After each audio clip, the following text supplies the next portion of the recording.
ওং জননীং শারদাং দেবীং রামকৃষ্ণং জগদ্গুরুং পাদপদ্মে তয়সিত্বা প্রণমামি মুহুর্মুহুর।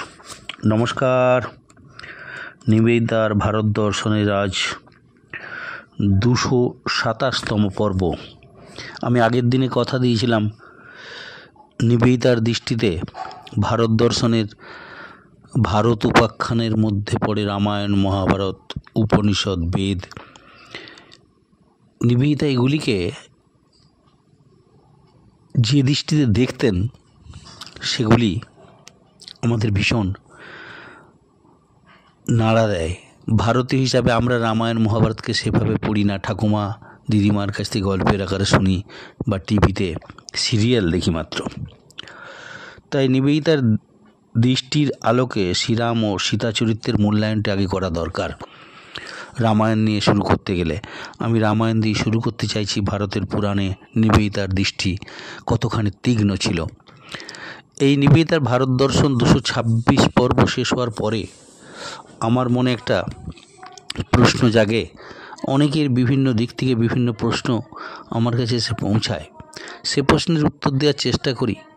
এই পানারাম চ্যানেল 226টি পর্ব যখন শেষ হচ্ছে, 227 যখন আমি পদার্পণ করছি, তখন আমার এই পবিত্র সুর মহাশয়ের কথা মনে পড়ে, যিনি পানারাম চ্যানেলের এই সম্প্রসারণের কাজটি আপনাদের কাছে পৌঁছে দেওয়ার জন্য ব্রতী হিসাবে গ্রহণ করেছেন। শুধু আমার নয়, ভারতবর্ষের অনেক এই ভারত কথার ইতিকথাকে, আমাদের অজানা তথ্যকে আমাদের সামনে এমনভাবে তুলে ধরার তিনি প্রয়াসী হয়েছেন। তিনি নিজে যে জগতে ছিলেন তার ইতিহাস আজকে ভবিষ্যৎ দ্রষ্টায় পরিণত করে চোখে। এই পবিত্র সুর মহাশয় এবং তার পরিবারের যারা এইভাবে মানুষের কাছে ভারতবর্ষের পুরাণকে পৌঁছে দেওয়ার দায়ভার গ্রহণ করেছেন, এবং যারা খুঁচিয়ে খুঁচিয়ে আমাকে নিবেদিতার ভারত দর্শনের এই 227 পর্বকে হয়তো 300-400 দিকে এগিয়ে নিয়ে যেতে চলেছেন, তাতেও হয়তো শেষ হবে না ভারতবর্ষের ইতিহাসে নিবেদিতার অবদান। তাই আপনারা পাঠক সমাজ, শ্রোতৃমণ্ডলী, যারা পবিত্র সুরের এই ধারাবাহিক নিবেদিতার ভারত দর্শনে যে স্বাদটি গ্রহণ করছেন, করে তৃপ্ত হচ্ছেন এবং আমাকে আরও অনুসন্ধানের জায়গায় পৌঁছে দিচ্ছেন, উভয়কেই আমার শ্রদ্ধা, নমস্কার। চলে আসি আমার প্রসঙ্গে। একটি একটি করে তথ্য নিয়ে এগিয়ে যাব আপনাদের সামনে। নিবেদিতার দৃষ্টির আলোকে রাম এবং সীতা চরিত্রের মূল্যায়নটি আজকে একটু করার চেষ্টা করব। আমরা দেখেছি রামায়ণের আদি কবি বাল্মীকি, তিনি রচনা করার মূলে তার পেছনের ইতিহাসটা কি একটু জানা দরকার। প্রচেতার দশম পুত্র ঋষি বাল্মীকির নাম প্রাচীনতম বৈদিক সাহিত্যে পাওয়া যায়। বহুকাল পূর্বে রচিত ঐতিহাসিকদের মতে রচনাকাল খ্রিস্টপূর্ব 500 এই রাম কাহিনী প্রথমে সুত মাগধদের দ্বারা গীত হতো, কিন্তু পরে যখন বাল্মীকি রচিত অমর কাহিনী লিপিবদ্ধ হয় তখন তা সম্প্রসারিত হয়। সম্ভবত তারও অনেক পরে রামায়ণের উত্তরকাণ্ড সংযোজিত হয়। বর্তমানে সব ভারতীয় ভাষায় রামায়ণ কাহিনী অবলম্বন করে বহু গ্রন্থ পাওয়া যায়। আবহমান কালের শ্রেষ্ঠ কবিকুল কালিদাস, ভবভূতি প্রমুখ এই কাহিনীকে অবলম্বন করে সুমহৎ কাব্য রচনা করেছেন, আমরা জানি। আবার অখ্যাত কবিকুলও করেছেন। এইভাবে বহু কাল ধরে রামায়ণের মুখ্য দুটি চরিত্র শ্রীরামচন্দ্র ও সীতার দেবীর যে ভাবমূর্তি জনমানসে নির্মিত হয়েছে, ভগিনী নিবেদিতাও এই মূর্তির অসামান্য ভাষ্যকার। কিন্তু তার দৃষ্টির আলোকে না দেখলে বাল্মীকি রচিত এই অনন্য চরিত্র দুটিকে যথাযথ বোঝা যাবে না। তিনি নতুন আলোক সম্প্রাত করে এই চরিত্র দুটির প্রকৃত মহিমা উদ্ঘাটিত করেছেন, যার ফলে চরিত্র দুটি নতুন মাত্রা পেয়েছে। আমরা রামের চরিত্র সম্পর্কে তার সত্য নিষ্ঠা, পিতৃ সত্য পালনের জন্য বনবাস 14 বছর, তার প্রজা বৎসল্যতা দেখে আমরা অবাক হয়ে যাই, প্রজাদের কল্যাণে স্ত্রীকে ত্যাগ, একের পর এক তার বিভিন্ন মানুষকে সন্তুষ্ট করার যে ইতিহাস আমরা দেখি, সেখানে সীতার চরিত্র যেন চাপা পড়ে যায়। সীতার যে মহিমা সেটি যেন আমরা খুঁজে পাই না। কিন্তু আজকে আমার মনে হয় সীতাকেও আমাদের ভীষণভাবে উপলব্ধি করার প্রয়োজন। তার ত্যাগ, স্বামীর কাছে প্রতিবাদের ভাষা প্রয়োগ না করে তিনি স্বেচ্ছায় সমস্ত কিছু তার পতির কল্যাণ, পতির পরিবারের কল্যাণ, পতির সামাজিক দায়বদ্ধতায় প্রজা কল্যাণ, সমস্ত কিছুকে তিনি মূল্য দিতে বা তাকে প্রাধান্য দিতে নিজের জীবনটাকে বলিদান দিয়েছেন।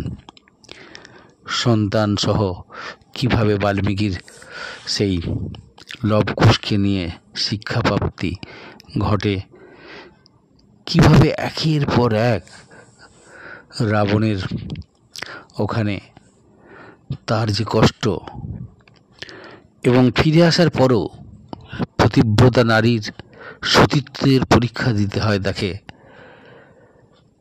মানুষের মন বোঝাবার জন্য, মানুষকে তৃপ্ত করার জন্য এবং সুখী করার জন্য। পৃথিবীর ইতিহাসে আমরা যতই করি, সব মানুষকে একটি মানুষের দ্বারা খুশি করা সম্ভব নয়। সে যত বড় ভালো মানুষই হোক না কেন, কৃষ্ণ, রাম, এই সমস্ত চরিত্রগুলি থেকে আমরা শিক্ষা পাই। তাকে একদিক দিয়ে ভালো বলা যেতে পারে, আবার অপর দিক দিয়ে তাকে ভালো বলা যেতে পারে না। এরকম অনেক তথ্য প্রমাণ আমরা পেয়েছি। আমরা এখন নিবেদিতার দৃষ্টিতে এই রাম এবং সীতার চরিত্র রামায়ণকে নিয়ে আমরা আজ থেকে একটু বিস্তারিত আলোচনা করব, যেখানে নিবেদিতার দৃষ্টিভঙ্গিটা ভারতবর্ষের এই পুরাণের সর্বোচ্চ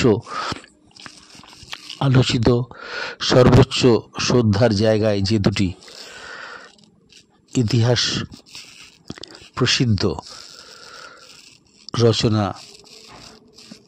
শুধু ভারতবর্ষে আজ নয়, পৃথিবীর আধ্যাত্মিক জগতের মানুষের কাছেও আরাধিত হয়ে চলেছে, বা গ্রন্থ দুটিকে নিয়ে বিভিন্ন মানুষ চর্চায় আজকে মোহিত হয়েছেন। সেই রামায়ণের মুখ্য চরিত্র দুটি, রামচন্দ্র এবং সীতা চরিত্রকে নিয়ে নিবেদিতার দৃষ্টিকে একটু আমরা তুলে ধরার চেষ্টা করব। একেবারে সাম্প্রতিককালে রাম ও সীতা চরিত্রের পুনর্নির্মাণ যদি রিকনস্ট্রাকশন করি বা ক্র্যাশ করার চেষ্টা আমরা করি, দেখব এই বর্তমান নারীবাদীরা এবং ইতিহাসের অর্থনৈতিক ব্যাখ্যাকাররা এরা যে প্রচেষ্টাটা করেছেন তাকে রিকনস্ট্রাকশন বা পুনর্গঠন না বলে ডিকনস্ট্রাকশন বা গঠন ভঙ্গের প্রয়াস বলাই সমীচীন আমার মনে হয়। কারণ বাল্মীকি বর্ণিত নরচন্দ্রমা রাম এদের দৃষ্টিতে নিষ্ঠুর নারী হন্তা, যেটি আমি বলছিলাম। সীতাকে কোনোভাবেই প্রাধান্য দেওয়া হয়নি। সীতাকে যেন তিনি সমস্ত দিক দিয়ে পরীক্ষা করাতে করাতে তাকে একদম চরম সীমায় পৌঁছে দিয়েছেন। নিষ্ঠুরতার এক প্রতিমূর্তিতে পরিণত হয়ে গেছেন। সত্যবাদী, পিতৃসত্য পালনকারী, প্রজাবৎসলকারী, সমস্ত দিককার দেবতাদের তুষ্টকারী। রামায়ণে যে ব্যাখ্যা আমরা দেখি এখন রামকৃষ্ণ মঠ মিশনের সর্বত্র রাম কথা হয় বা রামের যে রাম নাম একাদশী তিথিতে পালন হয়, সেখানে রামের বিভিন্ন প্রশংসাযুক্ত নামগুলিকে বারবার উচ্চারণ করতে করতে আমরা যেন ক্লান্ত হয়ে পড়ি। সেখানে এই বাল্মীকি নরচন্দ্র নাম, তার যে নিষ্ঠুরতা, সীতাকে আত্মহত্যার প্ররোচনা দিয়েছেন এবং শেষ পর্যন্ত রিমোট কন্ট্রোলের উপস্থিত লোকজনকে দিয়ে ভূগর্ভস্থিত করে নিহত করেছেন এবং রামচন্দ্র হলেন ক্ষত্রিয় ব্রাহ্মণ জোটের শুদ্ধ শোষণের সহায়ক সামন্ততন্ত্রের প্রতিভূ। এই জায়গায় যেন তিনি ছিল স্তম্ভ রচনা করে গেছেন। ভগিনী নিবেদিতার দৃষ্টি দিয়ে না দেখলে অবশ্য পাঠকের এ সকল মতে বিভ্রান্ত হওয়ারই সম্ভাবনা থাকে। এই সকল মত কিন্তু নতুন নয়, অভিনবও নয়। যদিও সংবাদ মাধ্যমে বহুল প্রচার পাচ্ছে যে ওয়েবার সাহেব সম্পর্কে বঙ্কিমচন্দ্র লিখেছিলেন যে ইনি যে ক্ষণে সংস্কৃত শিখতে আরম্ভ করেছিলেন, ভারতবর্ষের পক্ষে সেই অতি অশুভক্ষণ। এই মতটি তারই প্রচারিত যে রামচন্দ্র নিজের স্ত্রীকে পুড়িয়ে মারবার আয়োজন করেছিলেন, এটি কিন্তু ওই সাহেব বলেছিলেন। আর দ্বিতীয় মতটির প্রতিবাদ রবীন্দ্রনাথ ইতিহাস নামক গ্রন্থে ভারতবর্ষের ইতিহাসের ধারা অধ্যায়ে তিনি করেছেন। সুতরাং এটিও কিছুই নতুন নয়। আসলে রবীন্দ্রনাথের বক্তব্য রাম এক সমাজ বিপ্লবের নায়ক। এই সমাজ বিপ্লবের নায়কটির নাম রামচন্দ্র, যদিও আর্য অনার্যদের মধ্যে মিলন ঘটিয়েছিলেন। সুতরাং রাজা রামচন্দ্র ক্ষত্রিয় ব্রাহ্মণ জোটের শূদ্র শোষণের সহায়ক ও সামন্ততন্ত্রের প্রতিভূ, একথা ঠিক নয়। আসলে এর মধ্যে যেটি ভীষণভাবে বোঝার বা অনুভব করা রয়েছে, রামায়ণ কাহিনীর যে ইতিহাস, রামায়ণের মূল কাহিনীটি কিন্তু কল্পিত, বা যদি কল্পিত নাও হয়, অর্থাৎ যদি ফিকশন না, তারও কোনো ঐতিহাসিক ভিত্তি আছে কি? নিশ্চয়ই আছে। আদি রামায়ণ রচয়িতা স্বয়ং লিখেছেন, রামায়ণম ইতিহাস পুরাতনম। ইতিহাসের কাহিনী বিস্তারিত হয়েছে রামায়ণ মহাকাব্যে। পুরাবৃত্তম আখ্যানম কথাটি খুবই তাৎপর্যপূর্ণ বা গুরুত্বপূর্ণ, কারণ সত্যকে তো পুনর্গঠিত করা যায় না। ভেঙে চুরমার করে আপন পূর্ব পোষিত ধারণা অনুসারে নতুন রূপের গড়া কখনোই সম্ভব হতো না। যদিও দীর্ঘকালে সহস্র সহস্র বৎসরে বহু কবি ও কাহিনীকারের কল্পনা রামায়ণের নানাভাবে ভাঙচুর করেছে রামায়ণকে, কিন্তু বাল্মীকি রচিত আদি গ্রন্থ যখন দাবি করছে এটি ইতিহাসেরই আখ্যান, তখন তা সত্য হিসেবে গ্রহণ করা যেতে পারে। নানাবিধ কল্পিত আখ্যান ও ব্যাখ্যানের সংযোজনায় রাম কাহিনীতে যে বৈচিত্র্য সৃষ্টি হয়েছে, তার জন্য ঐতিহাসিক রমিলা থাপার এ কাহিনীর ঐতিহাসিকত্ব অস্বীকার করেছেন, কিন্তু তাতে বাল্মীকি রচিত মূল কাহিনীটি বাতিল হয় না। সেটিকে যে সত্য বলে নিশ্চয়ই গ্রহণ করা যেতে পারে, রমিলা থাপার সে কথা তিনি ভেবে দেখেননি। এ যে কেবল মন গড়া কল্পিত কাহিনী বা কেবল ফিকশন, একথা রবীন্দ্রনাথও অস্বীকার করেছেন। তার যুক্তি অকাটা। এ আমার পরবর্তী ঘটনার মধ্যে আমরা তুলে ধরব, চেষ্টা করব।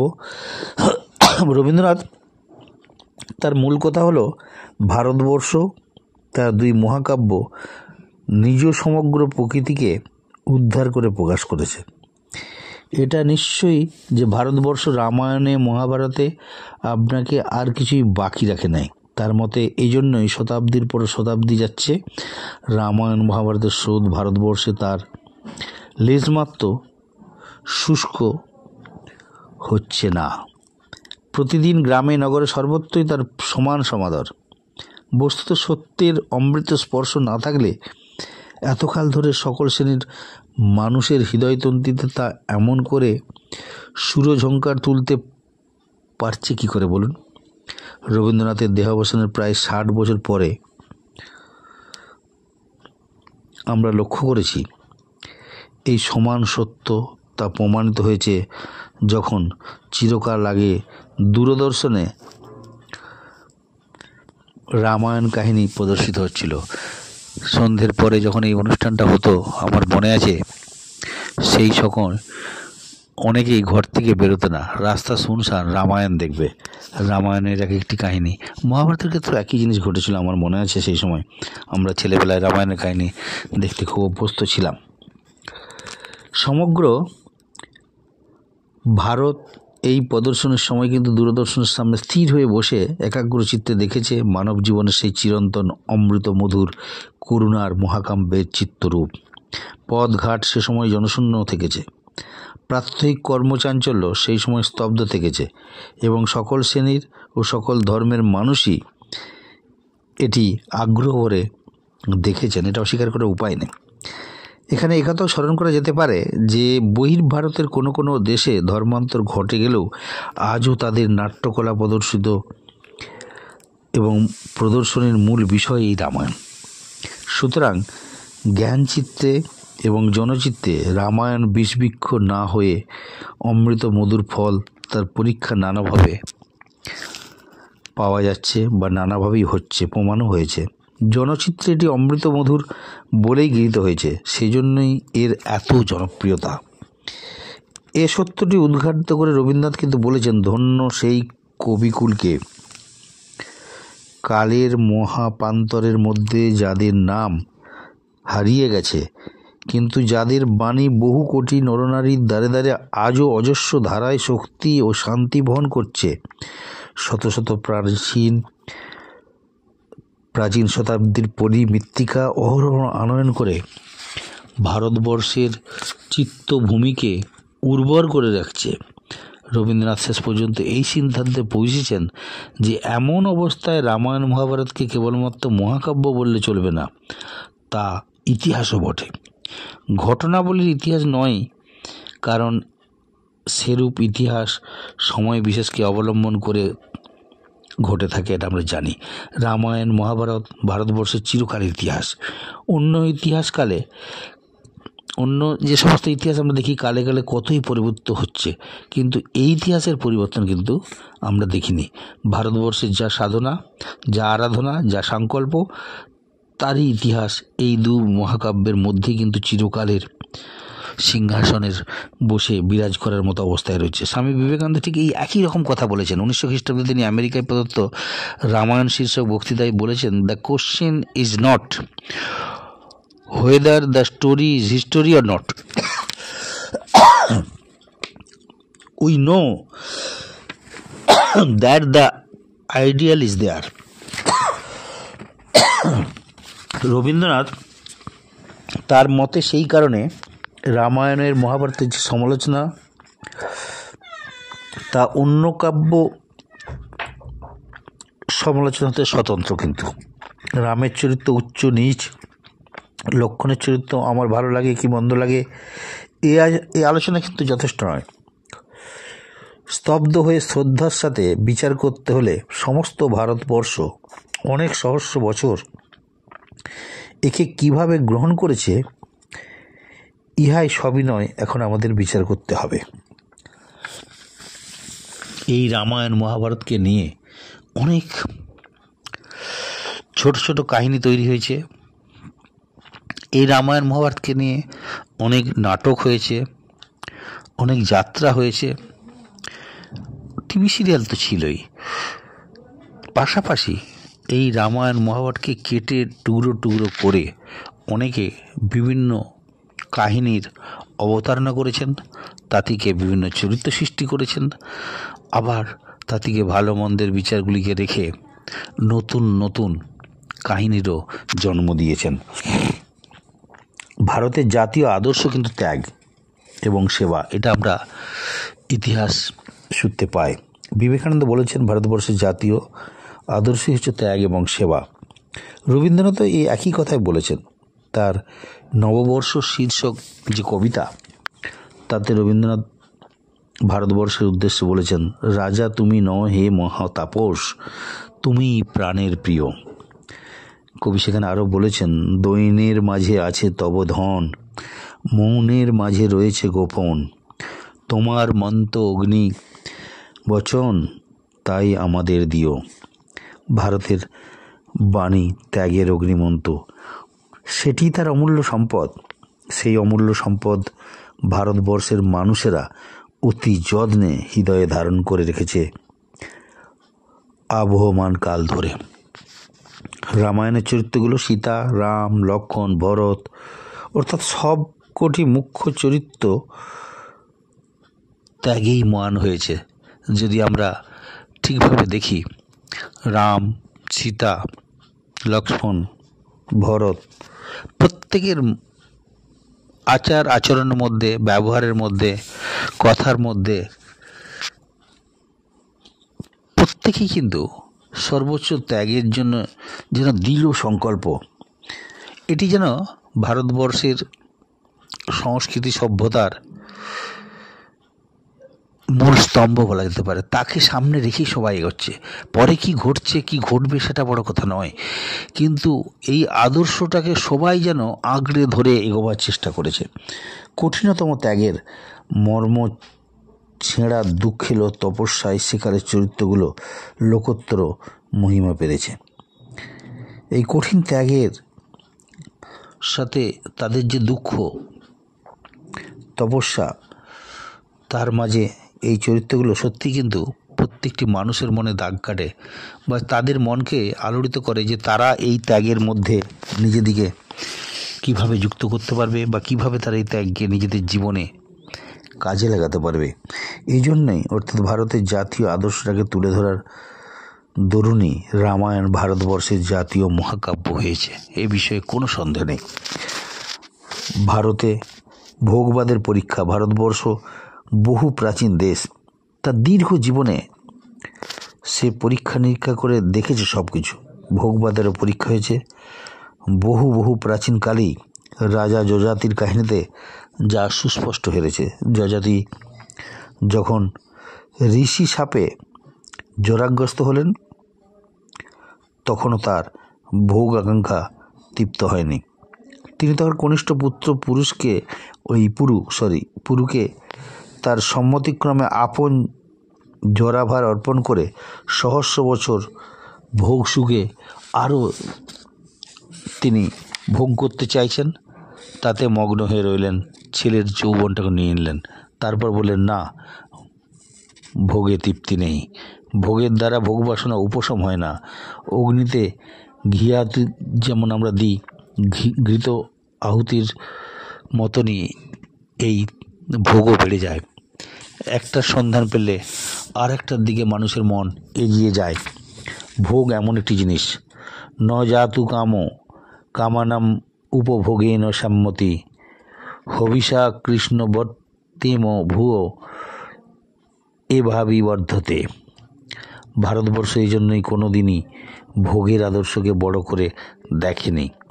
কঠোপনিষদে আমরা বালক নচিকেতার কাহিনীতে পড়ি, নচিকেতা যখন মৃত্যুর অধিপতির নিকট মৃত্যু এবং আত্মতত্ত্ব জানবার বর চাইলেন, যম তাকে নিবৃত্ত করতে চাইলেন। বললেন, তুমি বরঞ্চ রাজ্য সম্পদ ও ঐশ্বর্য ভোগ করো, আমি তা দিচ্ছি, কিন্তু আত্মতত্ত্ব জানতে চেও না। কিন্তু বালক নচিকেতা ধনসম্পদ, রাজ ঐশ্বর্য প্রত্যাখ্যান করলেন। ত্যাগের ইতিহাসে নতুন দৃষ্টান্ত। তিনি আত্মতত্ত্বের জ্ঞান ব্যতীত আর কিছু চান না। আবার বৃহদারণ্য উপনিষদে দেখি আমরা, প্রবজ্জা গ্রহণেন সংকল্প গ্রহণ করে ঋষি যাজ্ঞবল্ক্য তার পার্থিব সম্পদ 2 পত্নী কাত্যায়নী ও মৈত্রীকে দিতে চাইলেন। মৈত্রী ও ধনসম্পদ প্রত্যাখ্যান করলেন, বললেন, জেহানং নামৃতাসাম কিম অহং তেন কুর্জাম। অর্থাৎ যা দিয়ে আমার অমৃতত্ব হবে না, যা দিয়ে আমার আসল জায়গায় পৌঁছাবার পথ পরিষ্কার হবে না, তা দিয়ে আমি কি করব? জেনাহং নামৃতা শ্যাম কিম অহং তেন কুর্জাম। এটাই ভারতবর্ষের মর্মের কথা, যা যুগান্ত ধরে যুগকে এগিয়ে নিয়ে রেখেছে এবং ধরে ধ্বনিত হয়েছে বিশ্বের সামনে ভারতবর্ষের আসল মহিমা। নিবেদিতা এইগুলোকেই খুঁজে বেরিয়েছেন, আমাদের সামনে তুলে ধরার চেষ্টা করেছেন। সেই জন্যই ভারতবর্ষের সভ্যতা এক উন্নত নৈতিক সভ্যতা, এবং সেই কারণেই ভারতবর্ষে সন্ন্যাস আশ্রম আজও সর্বোচ্চ সম্মানিত, এবং নারীর আদর্শ পবিত্রতা থেকেও পবিত্র হওয়া। রাম বা সীতাকে বুঝতে হলে এটি ঠিক ঠিক বুঝতে হবে। এত কঠোর নৈতিকতা ভালো কি মন্দ সে বিচার স্বতন্ত্র। মনে রাখতে হবে ভারতবর্ষ এই নৈতিকতাকেই তার মূল্যমানে সর্বোচ্চ স্থান দিয়েছে। অবশ্য শেষ পর্যন্ত নৈতিকতাই সব সভ্যতার মানদণ্ড হয়েছে, এটা নিবেদিতা নিজে বলেছেন। এই জন্য আমরা দেখি বিশ্বের অন্যতম শ্রেষ্ঠ দেশের দেশনায়ক, যিনি সাম্প্রতিককালে তার নৈতিক শৈথিল্যে সভ্য জগৎ সন্তুষ্ট হয়ে উঠেছে, সেক্ষেত্রে নিবেদিতার মত ভারতবর্ষই আদর্শ। ভারতবর্ষের বিশ্বাসযোগ্যতা নৈতিকতাই তার কাছে সভ্যতার মানদণ্ডরূপে প্রতিষ্ঠিত করেছেন। শুধু ভারতবর্ষের নিজের প্রয়োজনে নয়, ভারতবর্ষ বিশ্বের সমগ্র জাতির কাছে, জগতের কাছে তার স্বরূপটা তুলে ধরে প্রত্যেককে স্মরণ করে দিয়েছেন, প্রত্যেকের মেরুদণ্ডটা যেন সোজা থাকে। এই ভারতবর্ষের দ্বারাই তারা আসল সত্যের, আসল নৈতিকতার আদর্শে পৌঁছতে পারেন, বা পৌঁছাবার ইচ্ছেটুকু অন্তত যেন তাদের জাগ্রত হয়। সভ্যতার বিচারের মানদণ্ড কিন্তু আসল কথা হলো তার নিজের মধ্যেই। যে কোনো সভ্যতাকে বিচার করতে গেলে তার নিজস্ব মানদণ্ডেই তা করতে হবে। রামায়ণ কাহিনী সন্ন্যাস আশ্রমের নয়, গার্হস্থ্য জীবনেরই কাহিনী, কিন্তু সেখানে গার্হস্থ্য আশ্রমেরও ভিত্তি কঠোর ত্যাগ, আত্মসুখ নয়, ভোগ সুখ নয়, সত্যের জন্য, ধর্মের জন্য, অন্যের সুখের জন্য সর্বোচ্চ ত্যাগ। নিবেদিতা এই সম্পর্কে বলেছেন, the romantic reaction in ideal which was inevitable gathered itself about the ancient theme of a princely couple of the house of Ajodhya, in whom all that was precious in monasticism was found blended with all that was desirable in sovereignty and love. অর্থাৎ যখন ভারতবর্ষের ভাবাদর্শের সংঘাতের প্রতিক্রিয়া অবশ্যম্ভাবী ছিল, তখন সে যুগের সন্ন্যাসাশ্রমের মূল আদর্শ ত্যাগকে ভিত্তি করে প্রাচীনকালের এক রাজদম্পতির কাহিনী বিন্যাস করা হয়েছে রামায়ণে। তার সঙ্গে সামঞ্জস্য করে তুলে ধরা হয়েছে রাজধর্ম ও সর্বোচ্চ প্রেমের আদর্শের, অর্থাৎ যে প্রেম ত্যাগে মহান, মধ্যে বাঞ্ছিত যা কিছু আছে সেগুলোকেও সেইভাবে আমাদের কাছে সর্বোচ্চ ত্যাগের মূল মানতেই প্রতিষ্ঠিত করতে হবে। এই সর্বোচ্চ ত্যাগের মূল্যমানেরই রামায়ণের চরিত্র সময়ের এতৎকাল বিচার করা হয়েছে। একথা কেবল রবীন্দ্রনাথই বলেছেন তা নয়, রাজশেখর বসুও বলেছেন, যিনি হলেন বৈজ্ঞানিক যুক্তিবাদী ও নাস্তিক। তিনি বলেছেন, তথাপি মনে রাখা আবশ্যক, আমরা যে সংস্কার নিয়ে আধুনিক ঘটনা বা উপন্যাস বিচার করি, তা নিয়ে রামায়ণ বিচার করা চলবে না। বাল্মীকি তৎকালে প্রচারিত কথা রচনার রীতি ও নৈতিক আদর্শ অনুসারে নায়ক নায়িকার চরিত্র বিবৃত করে রামের পত্নী ত্যাগ এবং রাজ্য রক্ষা এবং অষ্টম এডওয়ার্ডের রাজ্য ত্যাগ ও পত্নীবরণ, এই দুই ব্যাপারের ন্যায় অন্যায় একই সামাজিক অবস্থা ও ধর্মনীতি অনুসারে বিচার করলে প্রচণ্ড মূঢ়তা হবে। একথা সারবত্তা অনস্বীকার্য। আসলে রামায়ণ মহাভারতকে নিবেদিতার দৃষ্টিতে যদি আমরা খুঁজে বেড়াবার চেষ্টা করি, সেখানে ভারতবর্ষের মানুষের অন্ধবিশ্বাস, যোগ্যতা এবং তার বৈজ্ঞানিক ভিত্তিক একটা সংস্কৃতির আমরা সন্ধান পেতে পারি। নিবেদিতা তার গুরুর দৃষ্টিকোণ থেকে সমস্ত কিছু বিচার করেছেন ঠিকই, কিন্তু এটা তিনি ভুলে যাননি ভারতবর্ষের জাতিবর্তাতে, নীতিবর্তাতে সেখানে এমন কিছু সংঘাত বা এমন কিছু অবিশ্বাস যোগ্যতাকে তিনি গ্রহণ করবেন যেটা তাদের সামাজিক দৃষ্টিকোণ থেকে জনমানসে একটা আঘাত হানবে বা জনমানসে তার একটা প্রতিক্রিয়া তৈরি হবে এবং তাদের অন্ধবিশ্বাসে আঘাত হানা হবে।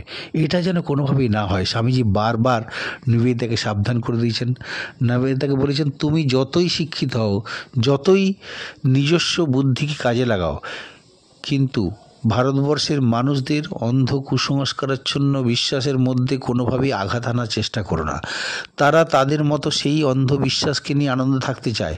ঘাসকে পুজো করে, গাছকে পুজো করে, জলকে পুজো করে, সূর্যকে পুজো করে যদি তারা আনন্দ পায়, তার মধ্যেই তাদের যদি সুপ্রিম অথরিটিকে খুঁজে পাওয়ার চেষ্টা করে, সেখানে আঘাত নয়, সেখানে শ্রদ্ধা, বিশ্বাস, ব্যাকুলতা, শ্রীরামকৃষ্ণদেবের চিন্তারই যেন প্রতিফলন রূপ স্বামী বিবেকানন্দ নিবেদিতার মনে ঢুকিয়ে দেওয়ার চেষ্টা করছেন এবং নিবেদিতাকে সেই জায়গায় প্রতিষ্ঠিত রাখতে চাইছেন।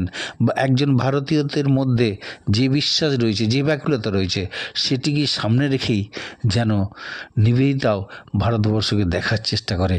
তখন তার বৈজ্ঞানিক ভাবনা, বৈজ্ঞানিক চিন্তা, সেগুলি সত্যিকারের সুপ্রতিষ্ঠিত হতে পারে ভারতবর্ষের মানুষের মধ্যে। তাদের জাতি, নৈপুণ্যতা সমস্ত দিক দিয়ে তারা মেনে নেবে বিজ্ঞানকে, সভ্যতাকে, নতুনকে, নবযুগকে, নব আগমনকে, কিন্তু নিজেদেরটাকে বিসর্জন দিয়ে নয়, এটা ভাবতে হবে। নিবেদিতা সেই ভারতবর্ষের সন্ধান এসেছিলেন। নিবেদিতা সেই ভারতবর্ষের সন্ধান পেয়ে নিজে তৃপ্ত থেকেছেন খালি নয়, তার জীবনের শেষ প্রান্তে গিয়ে নিবেদিতা সেই অনুভবের কথা বলেছেন যে আমি যদি লন্ডনে ওই মানুষটির সংস্পর্শে না আসতাম, জীবনটা এই মুন্ডহীন একটি দেহে পরিণত হতো। আর আমার গুরু যদি দেশে না আসতেন, পাশ্চাত্যে না যেতেন, তাহলে তাকে হিমালয়ের একটি স্তম্ভ আকারে ঋষিদের ওই মূর্তিমান প্রতিমূর্ত দেবী দেখত মানুষ। আমাদের কোনো কিছুই পাওয়া হতো না, আমাদের জীবনটি ধন্য হতো না, এদেশে আসার সুযোগটি ঘটতো না, এদেশের আসল রহস্যগুলি আমাদের জীবনে উদ্ঘাটনের সুযোগ ঘটতো না। আমাদের জীবন ধন্য এদেশে আসার পরে। এই রামায়ণের ইতিবৃত্তান্ত কন্টিনিউ করার ইচ্ছে রয়েছে। আপনাদের প্রত্যেকের প্রতি শ্রদ্ধা, নমস্কার জানাই। সকলে ভালো থাকবেন। নিবেদিতার আজকে 227তম পর্ব ভারত দর্শন এখানে শেষ করছি। ওং অসতৌ মা সদ্গময় তমসৌ মা জ্যোতির্গময়।